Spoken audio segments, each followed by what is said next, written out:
when you said the word paradigm, that really like struck for me, because it was recently, so I bought something for myself. It wasn't, it was like a few $100s. And the person in my family said, oh, you really deserve that. It was a person actually with extroverted feeling. I found that really disconcerting and evidence of like a whole like dysfunctional way of thinking underneath. And the same kind of thinking like, well, she was saying to me, you are a such and such, like in a good way, like, oh, you deserved it because like you've worked so hard and like you're smart and like you're a scientist. But my introverted feeling really recoils against that. This idea that I deserve something. I'm okay if I want something or if it's the effective thing to do. But this idea that we live in like a world filled with chits.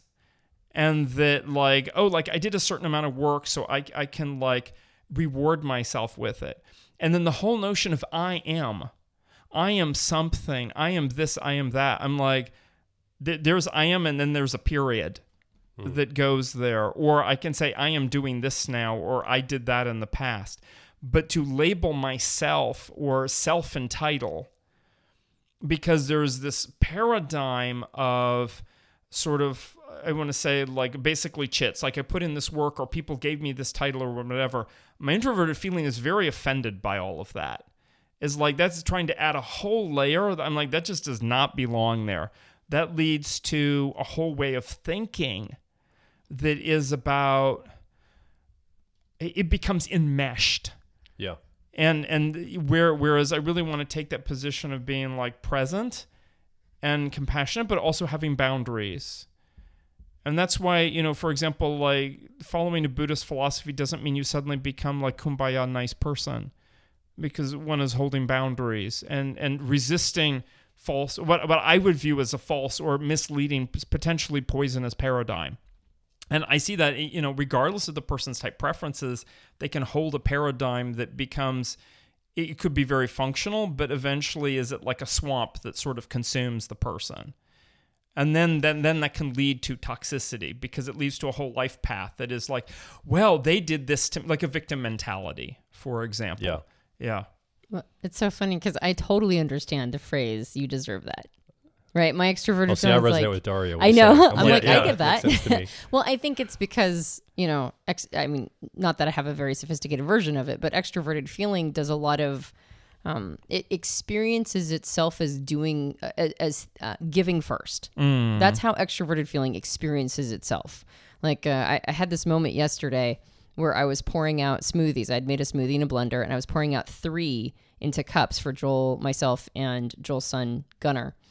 And there was one that had a little less. And I had a moment where I was like, what if I gave that one that had a little less to one of them? And I kept the one that had a little more. And there was a part of me was like, you're not going to do that. And so I gave them the ones with more and I took the one with less, right? And that's a very extroverted feeling sort of like way of going about the world, right? It's like, I'll go ahead and take the hit. I'll go ahead and take the hit. I'll give the better to others. Not that all FJs or TPs are doing that by any stretch, but that is extroverted feelings experience of itself.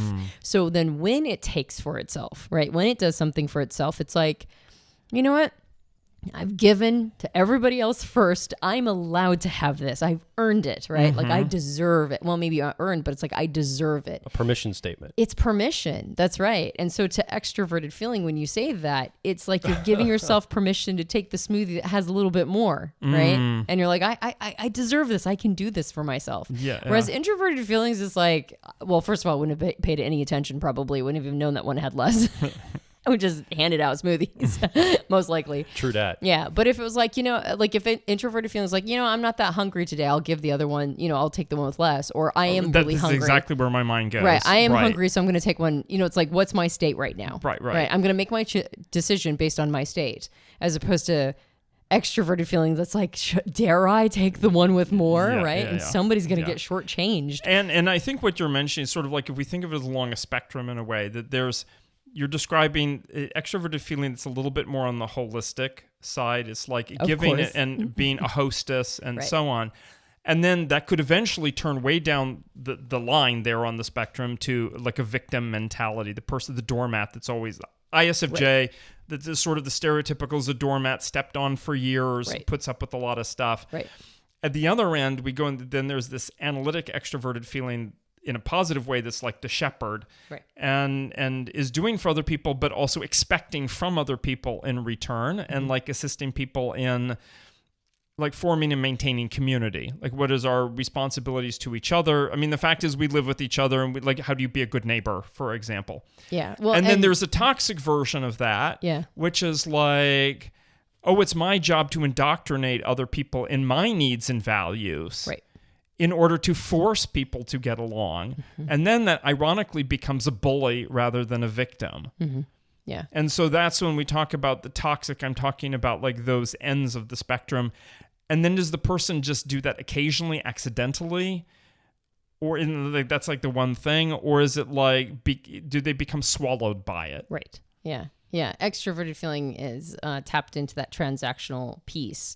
And I love this idea of like this huge sort of like this huge scale, sliding scale of like for extroverted feeling. And a lot of FJs would not know this is possible within this spectrum. They would never self-assess as a bully. But bullying, social bullying, is at one side. And then the other side is, like you said, is no boundaries, exposed underbelly. Like, it's like, just roll over and take it. And that is a huge, huge spread.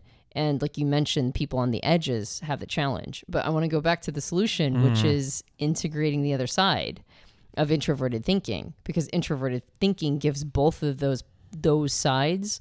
It gives it a place to reflect on one's, like, where can I and my behavior and my choices and my optimization, where can I change things here? Like, how can I become the better version of myself?